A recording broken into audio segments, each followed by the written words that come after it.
చూడండి ఫ్రెండ్స్, మా చిట్టిగాడు మా చిన్నమ్మని బయటకు తీసుకెళ్ళమని అడుగుతోంది.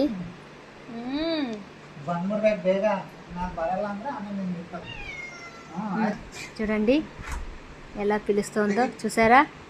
ఆతృతగా ఉంది వెళ్ళడానికి. బయటికి వెళ్ళాలంటే చాలా సంతోషం అన్నమాట మా పిల్లి పాపకి. చూసారా.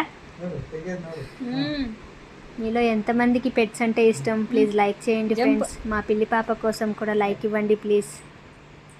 ఎలా వెళ్తుందో చూడండి. ఫుల్ హ్యాపీ అన్నమాట. వెళ్తే ఇంటికి రమ్మంటే కూడా రానంటది అంటది. సో నిజంగా మూగు జీవాలు ఎంత ప్రేమ చూపిస్తాయంటే ఫ్రెండ్స్, నిజంగా మీ అందరికీ తెలిసిందే కదా. చాలా వరకు మూగ ప్రాణులు మన మీద ఎంతో ప్రేమ చూపిస్తాయి. మనం ఒక్క పూట భోజనం పెడితే అవి చచ్చే వరకు విశ్వాసం చూపిస్తాయి అన్నమాట. సో మా పిల్లి పాప ఎంతమందికి నచ్చిందో లైక్ చేయండి ఫ్రెండ్స్. కామెంట్ చేయండి మీకు పెట్స్ అంటే ఎంతమందికి ఇష్టమో. Thank you for watching. Bye friends.